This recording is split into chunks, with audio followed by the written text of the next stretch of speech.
Breaking news చూస్తున్నారు. గాయత్రి ఎపిసోడ్లో రోజుకో ట్విస్ట్ చోటు చేసుకుంటూ ఉంది. మా అల్లుడు సైకోగాడ్ అంటూ ఉన్నారు గాయత్రి పేరెంట్స్. డెహ్రాడూన్లో ఆ రోజు రాత్రి గాయత్రికి నరకం చూపించాడు అంటూ ఉన్నారు ఆ తల్లిదండ్రులు. బిట్స్ పిలానీలో చదివాడని, మంచి ఫ్యూచర్ ఉంటుందని పెళ్లికి ఒప్పుకున్నామంటూ చెప్పుకొచ్చారు. పెళ్ళయ్యాక తెలిసింది వాడు పెద్ద సైకోగాడ్ అని సత్యవతి చెప్పుకొచ్చారు. ఉన్నత కుటుంబంలోకి వెళ్ళిందని, గాయత్రి సంతోషంగా ఉంటుందని అనుకున్నామంటూ చెప్పుకొచ్చారు సత్యవతి. కానీ వాడంత నీచుడని పసిగట్టలేకపోయాము అంటూ కూడా బాధను వ్యక్తం చేస్తున్నారు ఆమె. పెళ్ళైన 3 నెలలకే టార్చర్ స్టార్ట్ చేశాడంటూ ఉన్నారు సత్యవతి. వాడి చిత్రహింసల గురించి తనతో గాయత్రి చెప్పిందంటూ చెప్పుకొచ్చారు ఆమె. అయితే కొద్ది రోజులకు సర్దుకుంటుందని నచ్చజెప్పానంటూ సత్యవతి బాధపడుతూ చెప్పుకున్నారు. అనుమానంతో వీడియో కాల్స్ చేసి మానసికంగా వేధించాడు అంటూ కూడా ఆమె తన కూతురు విషయంలో బాధపడుతున్నారు. శ్రీచరణ్ను ఉరితీయాలంటూ ఉన్నారు గాయత్రి పేరెంట్స్. చూడండి ఎంత ట్విస్టుల మీద ట్విస్టులు చోటు చేసుకుంటూ ఉన్నాయో. బహుశా ఆయన ఏ తల్లిదండ్రులు అనుకుంటారు, ఈరోజు కాకపోతే రేపు, రేపు కాకపోతే ఎల్లుండు, దట్టు చదువుకున్నవాడు, మంచి ఉద్యోగంలో ఉన్నవాడు, ఉన్నత స్థాయిలో ఉన్నవాడు, బాగా చదువుకున్నాడు కాబట్టి ఈరోజు కాకపోతే రేపు, రేపు కాకపోతే ఎల్లుండు, కొత్తగా పెళ్ళింది కాబట్టి కాస్త సర్దుకుంటే ఇష్యూస్ క్లియర్ అయిపోతాయని చెప్పి ఆ పేరెంట్స్ కూడా అనుకున్నారు. అదే అంటూ ఉంటారు కదా, మనం ఒకటి తెలిస్తే దైవం ఇంకోటి తెలిసిందని చెప్పి. బహుశా ఈ పేరెంట్స్ అదే ఆ బాధని వ్యక్తం చేస్తూ ఉన్నారు. ఆ శ్రీచరణ్ పట్ల చాలా కోపంతో ఉన్నారు. తమ అల్లుడు సైకోగాడ్ అంటూ ఉన్నారు పేరెంట్స్ అంటే అర్థం చేసుకోవచ్చు. డెహ్రాడూన్లో ఆ రోజు రాత్రి గాయత్రికి నరకం చూపించాడంటూ ఉన్నారు ఆ తల్లిదండ్రులు. బిట్స్ పిలానీలో చదివాడని, మంచి ఫ్యూచర్ ఉంటుందని చెప్పి పెళ్లి ఒప్పుకున్నామంటూ ఉన్నారు. పెళ్ళయ్యాక తెలిసింది వాడెంత సైకోగాడు అని చెప్పి సత్యవతి ఆరోపించడం కాదు, అంటున్న మాటలు అవి. ఉన్నత కుటుంబంలోకి వెళ్ళిందని చెప్పి, గాయత్రి సంతోషంగా ఉంటుందని చెప్పి ఎంతో ఆనందపడ్డాం. కానీ వాడంత నీచుడు అని చెప్పి పసిగట్టలేకపోయామని చెప్పి బాధపడుతున్నారు సత్యవతి. పెళ్ళైన 3 నెలలకే టార్చర్ స్టార్ట్ చేశాడు. వాడి చిత్రహింసల గురించి తనతో గాయత్రి చెప్పేది అంటూ ఆవేదన వ్యక్తం చేస్తున్నారు ఆమె. అయితే కొద్ది రోజులకు సర్దుకుంటుందమ్మా, నువ్వు అడ్జస్ట్ అయిపో కొన్ని రోజులు, ఆ తర్వాత ఆటోమేటిక్గా సర్దుకుంటుందని చెప్పి తను నచ్చజెప్పానంటూ ఉన్నారు సత్యవతి తన కూతురు గాయత్రితో. ఏకంగా అనుమానంతో వీడియో కాల్స్ చేసి మనం మానసికంగా వేధింపులకు గురి చేసేవాడు. శ్రీచరణ్ను ఉరితీయాలంటూ ఉన్నారు గాయత్రి పేరెంట్స్ అంటే అర్థం చేసుకోవచ్చు. ఇదే అంశానికి సంబంధించి పూర్తి సమాచారం మా ప్రతినిధి రామచంద్రరావు అందిస్తారు. రామచంద్రరావు, ప్రస్తుతం శ్రీచరణ్ని శ్రీచరణ్ నుంచి ఎటువంటి ఇన్వెస్టిగేషన్ జరుగుతుంది, శ్రీచరణ్ ఎటువంటి ఇన్వెస్టిగేషన్ చేస్తూ ఉన్నారు పోలీసులు, అండ్ ఈ కుటుంబం అంటే గాయత్రి పేరెంట్స్ చెప్తుంది దాన్ని బేస్ చేసుకుని ఇన్వెస్టిగేషన్ ఏ టర్న్ తీసుకునే అవకాశం ఉంది, ప్రెసెంట్ లేటెస్ట్ అప్డేట్స్ ఏంటి? వాస్తవానికి సచిన్ పోస్ట్ మార్టం నివేదిక కోసం ఇప్పుడు పోలీసులు వేచి చూస్తున్నారు. నిజానికి కుటుంబ సభ్యులు ఎవరైతే రాధా గాయత్రి కుటుంబ సభ్యులు సత్యవతి గారు, అట్లాగే తల్లిదండ్రులు సత్యవతి, సుధాకర్ ఏం ఆరోపణలు చేశారో ఆరోపణలను పరిగణలో తీసుకున్నారు. అయితే సహజంగా ఈ సంఘటన ఉత్తరాఖండ్లోని డెహ్రాడూన్ అంటే ముస్సోరీ వద్ద జరిగింది. ముస్సోరీ నుంచి మృతదేహాన్ని డెహ్రాడూన్ తీసుకొచ్చి అక్కడ పోస్ట్ మార్టం నిర్వహించిన పరిస్థితి. అయితే ఇదే సంఘటన జరిగిన తర్వాత కుటుంబ సభ్యులు ఆందోళనతో అక్కడికి వెళ్ళారు. అక్కడ ప్రత్యేకించి ఒక ఫిర్యాదు అంటూ ఏమీ ఇవ్వలేదు. బట్ అక్కడున్న అదనపు ఎస్పీని కలిసి కొన్ని అనుమానాలు మాత్రం ఈ సంఘటన ఎలా జరిగింది అనే విషయంపై విచారణ జరిపించాలని మౌఖికంగా చెప్పడం జరిగింది. అయితే సహజంగా ఏదైనా విషయంపై లిఖితపూర్వకంగా ఫిర్యాదు ఇవ్వాల్సిన పరిస్థితి. అయితే ప్రస్తుతానికి వారి కుటుంబ సభ్యులు విశాఖపట్నం అంటే విజయనగరం జిల్లా మామిడిపల్లి అంటే జామి మండలంలో మామిడిపల్లి వాళ్ళ స్వగ్రామం, అక్కడే అంత్యక్రియలు జరిగాయి, అక్కడ ఉన్నారు. అయితే 11 రోజుల ప్రక్రియ అయిన తర్వాత తిరిగి పొలిటిషన్కి వెళ్ళాలనే ఆలోచనతో, వాళ్ళు ముస్సోరీ వెళ్ళాలనే ఆలోచనతో ఉన్నారు. మనం వారితో మాట్లాడడం జరిగింది. సత్యవతి తొలిదశ నుంచి ఎవరైతే రాధా గాయత్రి తల్లి తన కుమార్తెను ఒక చిత్రహింసలకు గురి చేశారో, సహజంగా చూసుకుంటే ఎవరైతే శ్రీచరణ్ కుటుంబ సభ్యులైతే మంచి కుటుంబం అన్న కోణంలో ఇచ్చారో, వీరికి సమీప బంధువు ఎవరైతే ఉన్నారో వారు ద్వారా 14 సంవత్సరాలుగా వీరి చినముషివాడ ప్రాంతంలో ఒక ఇంట్లో ఉంటున్నారో అక్కడ పరిచయం ఉన్న వారి ద్వారా ఈ శ్రీచరణ్ సంబంధించిన ప్రొఫైల్ చూస్తే చాలా చదువు పరంగా చాలా విజయవంతుడు. అతను బిట్స్ పిలానీలో MBA చేశాడు. అలాగే ఇప్పుడు అనలిస్ట్ గా కూడా ఇప్పుడున్న ఐటీ కంపెనీలో కూడా పనిచేస్తుంది. అంటే విద్యాపరంగా ఉద్యోగపరంగా కూడా అతనికి సంబంధించిన ప్రొఫైల్ చాలా బాగుందన్న కోణంలో వీరు వివాహానికి అంగీకరించడం జరిగింది. అయితే కేవలం చదువు అనే అంశాన్ని పరిగణలోకి తీసుకునే వివాహం చేశాం. కానీ పెళ్ళైన 3 నెలల నుంచి అతని మనస్తత్వం బయటపడింది. మీరు చూడొచ్చు మన విజువల్స్ లో ఎక్స్క్లూజివ్ గా ఆర్టీవీ అంశాన్ని 2 రోజుల క్రితం చూపించడం జరిగింది. మరొకసారి కూడా ఈరోజు చూపిస్తున్నాం సచిన్. ఆ అమ్మాయికి సంబంధించి ఏదైతే డ్యూటీకి వెళ్ళినప్పుడు ఒక ట్రాకర్ కూడా పెట్టాడు, జీపీఎస్ ట్రాకర్ ఆమె కదలికలో. అవి ఆ ట్రాకర్ ఫోటో అయితే ఎవరైతే ఐటీ కంపెనీలో ఆమె ఒక రకంగా అనుమానించి వారందరూ కూడా ఐటీ ఉద్యోగులందరూ కూడా అక్కడ ఉన్న సెక్యూరిటీ ఇతర సిబ్బంది కూడా ఇబ్బంది పెట్టినప్పుడు ఆ ట్రాకర్ విషయంపై ఆమెకు గాయత్రికి అవగాహన లేకపోవడంతో ఫోటో తీసుకుని ఆ వరుసకు సోదరికి ఫోటో పంపడంతో ట్రాకర్ అని తేలింది. అయితే మీరు ఆ ఫోటోలో మీరు చూడవచ్చు అమ్మాయి చేతిలో గోరింటాకు ఉంది. సహజంగా అయితే పెళ్లి అయినప్పుడు గోరింటాకు అలాగే పారని పెడతారు. అంటే ఒక 6 నెలల వరకు అంటే అవి నవవధువుగానే ఉంటుంది. అంటే నవవధువుగా ఉన్న దశలోనే తీవ్ర వేధింపులు, అంటే ఇండైరెక్ట్ గా డైరెక్ట్ గా ఎక్కడికి వెళ్ళావు, ఎవరితో వెళ్తున్నావు, క్యాబ్ లో మీ పక్కన ఎవరు కూర్చున్నారు, ఈ డ్యూటీలో ఎవరున్నారు, ఇంట్లో సిసి కెమెరాల దృశ్యాలు, ఇవన్నీ కూడా ఒక రకంగా మానసికంగా టార్చర్ గురైంది. ఈ విషయం పైన రేపు వాస్తవానికి చూసుకుంటే రేపు 21వ తేదీ తండ్రికి సంబంధించిన పుట్టినరోజు, అలాగే 60వ పుట్టినరోజు. ఒక రకంగా షష్ఠి పూర్తి, దాంతోపాటు అన్నవరం వ్రతం చేయాలి, పెద్దనాన్న వ్రతం చేసుకోవాలని నిర్ణయించారు. నిజానికి శనివారం ఆమె రావాల్సి ఉంది విశాఖపట్నం వచ్చి ఆదివారం వాళ్ళ వసంత విహారాన్ని అపార్ట్మెంట్ లో ఉంటున్నారు కుటుంబ సభ్యులు సుధాకర్ గారు, సత్యవతి. అక్కడ తల్లిదండ్రులకు వాస్తవానికి వారి కుటుంబంలో వారసత్వంలో ఎక్కడ కూడా షష్ఠి పూర్తి అన్నది అచ్చి రాలేదు. కాబట్టి సత్యనారాయణ వ్రతం చేసుకోవాలని వారు నిర్ణయించారు. అయితే అల్లుడు శ్రీచరణ్ మాత్రం షష్ఠి పూర్తి కూడా చేసుకోవాలని సూచించడం జరిగింది. ఇవన్నీ కూడా ఒక శుభకార్యం జరుపుకునే క్రమంలో ఈ రకంగా ఒక విషాదంలో ఆ కుటుంబం చేరిన పరిస్థితి. దశలో విశాఖ పోలీసులు డీసీపీ లతా మాధురికి కూడా దీనికి సంబంధించి వారు లిఖితపూర్వకంగా ఫిర్యాదు ఇవ్వడం జరిగింది. గురువారం డీసీపీని కలిసి దానికి సంబంధించిన ఫిర్యాదు ఇవ్వడం జరిగింది.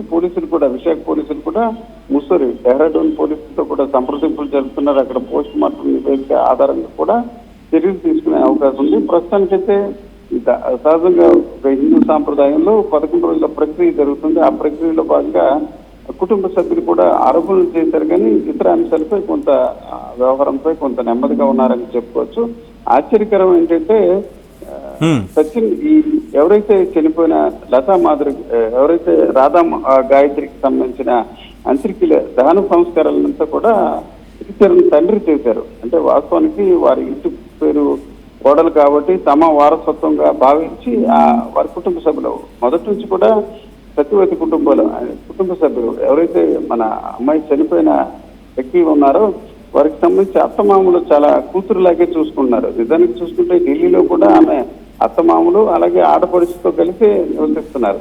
కానీ శ్రీచరణ్ వ్యాపారం మాత్రమే భిన్నంగా ఉన్నాయి. ఆయన మానసికంగా మీరు ఆ ఆరోపణలో ఆర్టీవీలో ముందుగా మనతో మాట్లాడడం జరిగింది. తల్లి ఒక సైకో మాదిరిగా తయారయ్యాడు. ఆ సైకో తత్వం వల్లే తన కుమార్తెను వేధించారు. నిజానికి చూసుకుంటే ఈ శనివారం అంటే ఇది రోజు విశాఖపట్నం వచ్చి 2 నెలల పాటు విశాఖపట్నంలో ఉంటూ వర్క్ ఫ్రమ్ హోమ్ చేయడంతో పాటు కుటుంబ పెద్దలను అతని ప్రవర్తనపై ఏ రకంగా ఉంది, తను తిరిగి కాపురానికి వెళ్ళాలా లేదా, లేకపోతే అతని ప్రవర్తన మార్చుకునే ప్రయత్నం చేయాలి, ఇట్లాంటి అంశాలపై ఒక పెద్దరికంతో ఆలోచన రాధా గాయత్రి చేసింది. ఇదే అంశాన్ని తల్లికి చెప్పడం జరిగింది. తల్లి కూడా మన అందరికి కూడా ఆ విషయాన్ని ఎక్స్ప్లెయిన్ చేయడం జరిగింది. మొత్తానికి బ్రిటిష్ పిల్లల్లో చదివాడన్న కోణంలో అతనికి ఇవ్వడం జరిగింది. అయితే అతను సైకో మాదిరిగా వ్యవహరించి తన కుమార్తె మరణానికి కారణమయ్యారని కుటుంబ సభ్యులు, ప్రధానంగా తల్లి సత్యవతి, తండ్రి సుధాకర్ ఆరోపిస్తున్నారు.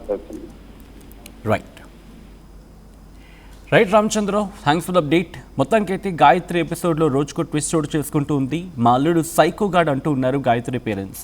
డెహ్రాడూన్లో ఆ రోజు రాత్రి గాయత్రికి నరకం చూపించాడంటూ కూడా ఆ తల్లిదండ్రులు ఆవేదన వ్యక్తం చేయడం జరుగుతోంది. బిట్స్ పిలానీలో చదివాడు, మంచి ఫ్యూచర్ ఉంటుంది అని చెప్పి పెళ్లికి ఒప్పుకున్నాం, లేకపోతే ఒప్పుకునే వాళ్ళని కాకపోయి ఉండేవాళ్ళమేమో అని మాట చెప్తున్నారు వాళ్ళు. పెళ్ళయ్యాక తెలిసింది వాడు పెద్ద సైకోగాడని అంటూ సత్యవతి చెప్పుకొచ్చారు. ఉన్నత కుటుంబంలోకి వెళ్ళిందని గాయత్రి సంతోషంగా ఉంటుందని చెప్పి అనుకున్నాం, కానీ వాడంత నీచుడు అని చెప్పి మేము పసిగట్టలేకపోయాం అంటూ బాధపడుతుందా తల్లి. పెళ్ళైన 3 నెలలకే టార్చర్ స్టార్ట్ చేశాడంటూ చెప్పడం ఆ వ్యక్తిత్వాన్ని బయటపెడుతూ ఉంది. వాడి చిత్రహింసల గురించి తనతో గాయత్రి చెప్పిందంటూ చెప్పుకొచ్చారు సత్యవతి. అయితే కొద్ది రోజులకు సర్దుకుంటుందని చెప్పి నచ్చజెప్పాడంటూ ఇన్ఫ్యాక్ట్ నచ్చ చెప్పడం జరిగింది గాయత్రికి అని చెప్పి సత్యవతి చెప్పుకురావడం అక్కడ పరిస్థితిని అర్థం పడుతుంది. మీరు చూడొచ్చు జీపీఎస్ ట్రాకర్ అది. ఎంత అనుమానం అంటే జీపీఎస్ ట్రాకర్ కూడా తన బ్యాగ్లో దొరికిందంటే అర్థం చేసుకోండి. బట్ రిమెంబర్, అది తను పెట్టాడా లేకపోతే భర్త మీద ఉన్న డౌట్తో గాయత్రి ఆ జీపీఎస్ ట్రాకర్ని క్యారీ చేసేదా? ఇలా అన్ని కోణాలు కూడా విచారణ జరుగుతూ ఉంది. ఇన్డెప్త్ విచారణ జరుగుతోంది. డెహ్రాడూన్ పోలీసులతో అండ్ ఏపీ పోలీసులు కూడా కోఆర్డినేట్ చేసుకుంటూ ఉన్నారు. మొత్తంగా ఇన్వెస్టిగేషన్ స్పీడప్ అవుతూ ఉంది. అసలు విషయం బయటపడే ఆ సందర్భం బహుశా కొద్ది రోజులు బయటపడవచ్చు పూర్తిగా. ఈ కథను మిమ్మల్ని కాస్త కలవరపరచవచ్చు. దీనికి సంబంధించి తగిన జాగ్రత్తలు తీసుకోవాలని ఆర్టీవీ సూచించడం జరుగుతోంది. This is our disturbing content. Video discussion is highly advised. Right, ఇదే అంశానికి సంబంధించి ఆ కుటుంబంతో, ఆ తల్లిదండ్రులతో ఆర్టీవీ మాట్లాడింది. మా ప్రతినిధి రామచంద్రరావు వాళ్ళతో మాట్లాడారు.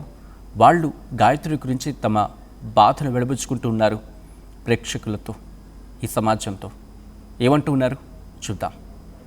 సహజంగా పిల్లలపై చాలా ప్రేమ అందరి తల్లిదండ్రుల్లో ఉంటుంది. కానీ ఈరోజు చూసుకుంటే రాధా గాయత్రి వ్యవహారం కొంత భిన్నంగా ఉన్న పరిస్థితి ఉంది. వాస్తవానికి తల్లిదండ్రులకు ఎంతో ప్రేమగా పిల్లల్ని తల్లిదండ్రులు చూస్తారు. కానీ చూస్తే తల్లిదండ్రులకే ఆమె ఎంతో ప్రేమగా చూసే ప్రయత్నం చేసినట్టు అపార్ట్మెంట్లో ఉన్న వారి మాటలు బట్టి మనకు తెలుస్తుంది. అక్కడ చిన్నముషువాడలో చాలా మందితో మాట్లాడితే తండ్రికి మంచి ఇల్లు ఉండాలి, ఆ ఇంట్లో వారు హాయిగా ఉండాలి, ఇట్లాంటి ప్రయత్నం ఆమె చేశారని వారి మాటలో చెప్తుంది. ఈ దశలో ఒక రకంగా మనకి కొంత బాధాకరం. ఒక మరణించిన కూతురు విషయంపై చాలా వరకు తల్లడిల్లిన కుటుంబ సభ్యులు మనతో ఉన్నారు. సత్యవతి గారు, అలాగే సుధాకర్ గారు, రాధా గాయత్రి తల్లిదండ్రులు. వీరు విజయనగరం జిల్లా జామి మండలంలోని మామిడిపల్లి అనే గ్రామంలో వారి స్వగ్రామంకి ఇక్కడ చేరుకున్నారు. ఇక్కడే రాధా గాయత్రికి సంబంధించిన అంత్యక్రియల ప్రక్రియ కూడా బుధవారం జరిగింది. అమ్మ నమస్తే. అంటే ఇది ఒక బాధాకరం, అంటే మా ఇంట్లో కావచ్చు ఎవరింట్లోనే ఇట్లాంటి అంశం అప్పుడు మాట్లాడాలంటే కొంత బాధ ఉంటుంది. కానీ తప్పదు, సమాజానికి తెలియాలి, మీ ఆవేదన బయట ప్రపంచానికి తెలియజేయాలనే క్రమంలోనే నేను మీ దగ్గరికి రావడం జరిగింది. అమ్మ పాపతో ఎట్లా ఉండేది మీకు అనుబంధం? అంటే సహజంగా ప్రతి తల్లికి ఉంటుంది, మీకు ఎట్లా ఉండేది? నా పాపే నా ప్రాణం, దాని ప్రాణమే నేను, నా ప్రాణమే అది. నాకు లేక ఒక పాప, అది పంచ ప్రాణాలతో పెంచుకుంది. అది నడిస్తే దాని కాళ్ళకు ముళ్ళు గుచ్చుకుంటాయి అనే దీంతో పువ్వుల్లో పెట్టి పెంచాం. మా ఫ్యామిలీ మొత్తం మా ఫ్యామిలీ అందరూ దాన్ని అంత అపురూపంగా పెంచారండి. అలా ఎవరు పెంచరు. అలాగే మా పిల్ల కూడా మమ్మల్ని అంతలాగా చిన్న పెద్ద అని తేడా లేదు, అంత అపురూపంగా వాళ్ళ నాన్న కుడిభుజంలాగా ఉండేదండి. ఆడపిల్లైనా మగపిల్లడైనా అదే. దాని వయసుకు తగ్గట్టు పనులు చేస్తూ ఉండేది. వాళ్ళ నాన్నని ఎంత బాగా చూసుకుండేది. అమ్మా నీకేంటి కావాలి అని అడిగి నోట్లో మాట ఉంటే చేసేదండి. అది చిన్న వయసులోనే స్కూటర్ నేర్చుకుంది. వాళ్ళ నాన్నని తీసుకెళ్తుండేది ఎక్కడికి. కారు డ్రైవింగ్ చేసి, డాడీ నేను ఉన్నాను, నీకు భయం లేదు, డాడీ నేను అన్ని చేస్తాను. మాకైతే ఏమీ తెలియదండి. ఇది నాకు ఫోన్పేలు కానీ ఫోన్లోనే ఏమైనా చేయడం కానీ మాకేం తెలియదండి. దాన్ని టీవీకి వేయడం కూడా మాకు తెలియదండి. టీవీలో డబ్బులు వేసుకోవడం కూడా మాకు తెలియదండి. అమ్మ టీవీ ఆగిపోయింది, నేను చేస్తాను, కంగారు పడకండి. అలా నా తల్లి మా ఇద్దరిని అంతలా పెంచి మా ఇద్దరిని దాని పిల్లల్లా చూసుకున్నదండి. మాకు తెలియదండి. పెళ్లి చేసుకుంటావా అమ్మ మేము అడిగాము దాన్ని. అలాగే అమ్మ చేసుకుంటాను, మీకు నచ్చాలి, అందరికీ నచ్చే సంబంధం తప్ప నాకు నచ్చింది నేను చేసుకోను అని చెప్పింది. సరే అన్న. మా పక్కనే 14 ఏళ్ళు మాకు వాళ్ళకి పరిచయం. వాళ్ళు ఉన్నారు. ఆవిడ అన్నారు, మా చెల్లెలు గారు అబ్బాయి ఉన్నాడండి, మంచివాడు, గాయత్రిని నేను 14 సంవత్సరాల నుంచి చూస్తున్నాను. మా అమ్మాయి పేరు రాధా గాయత్రి అండి. 14 సంవత్సరాల నుంచి చూస్తున్నాను. ఆ అబ్బాయికి ఇచ్చి చేద్దాము, చాలా మంచివాళ్ళండి అని. సరేనండి అన్న. ఆ అబ్బాయిని కూడా అడిగాము, మా పాపని అడిగాం. సరే నచ్చుకున్నారు ఇద్దరుని. ఆ అబ్బాయి కూడా నేను ఇష్టపడ్డానండి. నాకు ఈ అమ్మాయి తెలుసు, 14 ఏళ్ళు. వాళ్ళ చెల్లి ఆ పిల్లడికి అక్క, మా పాప ఇద్దరు ఫ్రెండ్స్, వీళ్ళిద్దరు ఒకటే కాలేజీ. అలాగేనండి అన్నారు. పెళ్లి వరకు వచ్చాం, పెళ్ళి అన్నీ చేసుకున్నాడు, అన్నీ బాగానే అయ్యాయి ఇంతవరకు. ఆ పిల్లడి మీద మాకు అప్పుడు ఏమీ తెలియదండి ఇలా అనేసి. అప్పుడే తెలుసుంటే మేము చెయ్యం. ఆ తర్వాత నా పిల్ల చెప్పడం మొదలు పెట్టిందండి. పెళ్ళి అయిపోయిన తర్వాత హైదరాబాద్లో ఉండేది, ఉద్యోగం దాన్ని. వాడికి పూణేలో జాబ్, ఢిల్లీ ట్రాన్స్ఫర్ పెట్టుకోవాలని ఫస్ట్ వాళ్ళు కండిషన్ పెట్టారు. అది ఓకే అందండి మా అమ్మాయి.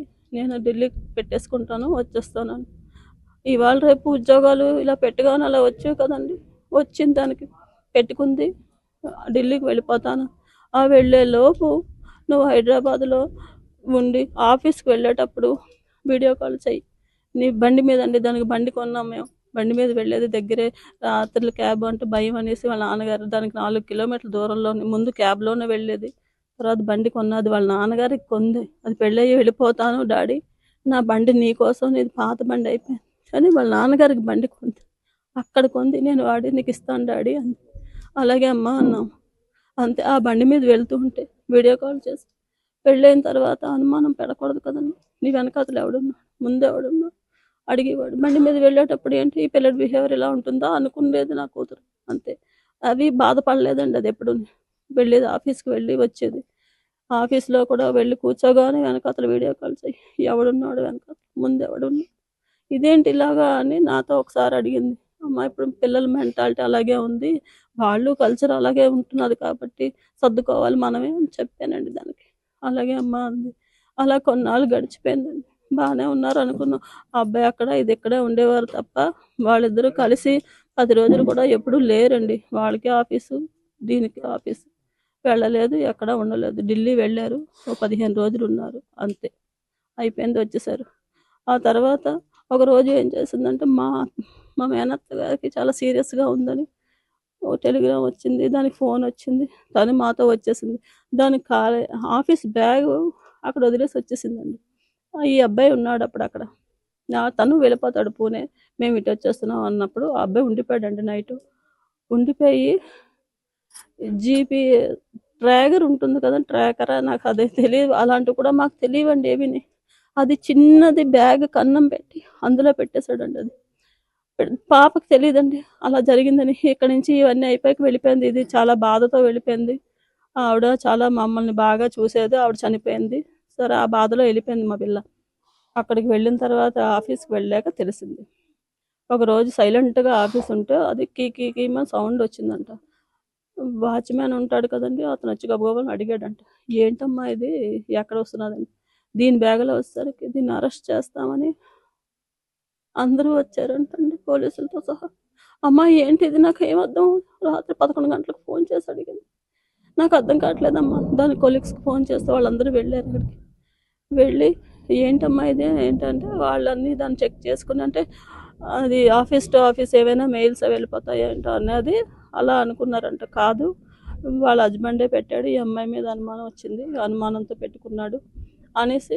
అమ్మాయి ఇదేంటి ఇలా చేశాడు, వాడికి వెంటనే ఫోన్ చేసి నేను చేయలేదు అని మాటే చెప్పుకోవచ్చు.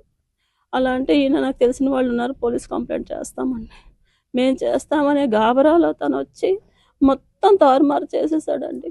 చేసి ఏది లేకుండా చేసాడు, కామ్ చేసుకున్నాడు. సరే అయిపోయింది. అప్పుడు అమ్మ ఫోన్లే, వాడు పాపని వాడే పోతాడు అన్నది నా కూతురు, వదిలేసాం ఇంకెందుకని, అది అయిపోయింది. ఇంకా వాటికి ఢిల్లీ వెళ్ళిన తర్వాత కూడా ఇప్పుడు ట్రాన్స్ఫర్ పెట్టుకుని ఢిల్లీ వెళ్ళిపోయింది. వెళ్ళాక వాళ్ళ అత్తగారు మామగారి దగ్గర ఎంత చక్కగానో చూసుకుంటారు వాళ్ళు, వాళ్ళలా ఎవరు చూడమేమో, మాలాగే చూస్తారు వాళ్ళు. ఈ అబ్బాయి ఫోన్ చేసి వస్తాను టార్చర్ పెట్టడం మొదలుపెట్టాడు. నువ్వు ఎవరితో మాట్లాడుతావు, ఎక్కడికి వెళ్తున్నావు, క్యాబ్లో ఎవరు కూర్చుంటారు, ఆఫీస్ క్యాబ్ అండి, వారానికి ఒక్కసారే వెళ్తుంది అమ్మాయి బయటికి. ఆ వెళ్ళేటప్పుడు ఆఫీస్ క్యాబ్లో 4 మధ్యలో కూర్చుని వెళ్తుంది. ఎవడు కూర్చున్నాడు, పక్కన ఎవడు, ఇటెవడు, అటెవడు, ముందు నువ్వు వీడియో కాల్ చేసి నాకు చూపించాలి, అదేంటి తెల్లవారు ఎక్కుతారు, ఎవరి పనులు వాళ్ళు పడుకుంటారు అన్నా వినేవాడు కాదంట, చాలా ఇబ్బంది పెట్టేవాడు అంట. అక్కడికి వెళ్ళిన తర్వాత ఆఫీస్లో కూడా ఇదే బాధ అంట. రోజుకి మొత్తానికి కనీసం ఒక 20 సార్లు 30 సార్లు వీడియో కాల్లే చేసేవాడంట. నేనేమి ఆఫీస్ చేస్తాను అని వాళ్ళ అత్తగారు మామగారు కంప్లైంట్ చేసింది నా కూతురు. వాళ్ళు తిట్టారు, వాళ్ళు కొట్టారు వాళ్ళ అబ్బాయిని, అన్నీ చేశారండి. ఇంత షాడిజం, ఇంత సైకో అనేది మాకు ఆ పిల్ల ఇప్పుడు చెప్పిన తర్వాత తెలిసిందండి. ఇప్పుడు టూర్ వెళ్ళారు, వెళ్ళినప్పుడు కూడా నేను అడిగానమ్మా, వాళ్ళ అత్తగారిని పర్సనల్గా అడిగాను, ఏమండి వాళ్ళిద్దరు ఎలా ఉన్నారు, వాళ్ళు బాగుంటేనే పంపించండి లేకపోతే వద్దు అంటే, నేను అదే అడుగుతానండి, వాళ్ళు ఏమనుకుంటారో అన్నది. ఏమనుకోరు, రాత్రి అడుగుతాను, అలా అంటేనే పొద్దున్న వెళ్తారు అన్నారండి. 13వ తారీఖుని శుక్రవారం ముందు రోజు రాత్రి అడిగిందిట, బాగానే ఉన్నారు, ఆ అమ్మాయి కూడా చెప్పిందంట, లేదు బాగానే ఉన్నాం అన్నారట. అంతే వెళ్ళిందండి, తీసుకెళ్ళాడు. అమ్మ, ఎక్కడి నుంచి బయలుదేరారు ఇద్దరు? అంటే గురుగావ్ నుంచి బయలుదేరారా లేకపోతే అంటే వీళ్ళు ఢిల్లీలో అమ్మాయి ఉంటుందా? ఢిల్లీలో ఉంటుందండి. ట్రాన్స్ఫర్ ఫిబ్రవరిలోనే ఢిల్లీకి పెట్టుకుందండి. మేమిద్దరు వెళ్ళాము, తీసుకెళ్ళి దింపామండి. ఢిల్లీ తీసుకెళ్ళి అత్తగారు మామగారు కప్పచెప్పేసారు. శ్రీచరణ్ కూడా పూణే నుంచి ఢిల్లీ లేదు, శ్రీచరణ్ ఢిల్లీ పూణేలోనే జాబు. ఆ అబ్బాయి కలవడం ఇప్పుడు 5వ తారీఖుని ఢిల్లీ వెళ్ళాడండి అబ్బాయి. వాళ్ళంతా గారాబంగా చూసుకుంటున్నారు. ఈ చిన్నదే కదా అని మేము సర్ది చెప్పేవారు నా కూతురికి తప్ప, వద్దమ్మా వచ్చి అని ఏ రోజు చెప్పలేదండి.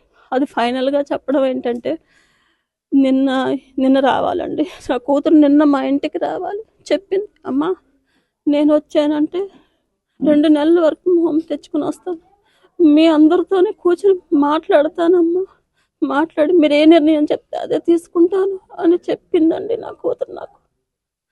ఏమమ్మా నన్ను ఎందుకో నాకు అలా అనిపించింది, మేము వస్తాము అని. ఈ మధ్యలో నా అబ్బాయి బర్త్డేకి వెళ్తున్నారు అని వాళ్ళ అత్తగారు చెప్పారు. వెళ్తున్నారు, బాగానే ఉన్నారా అండి అని అడిగాను. బాగున్నారండి అన్నారు ఆవిడని.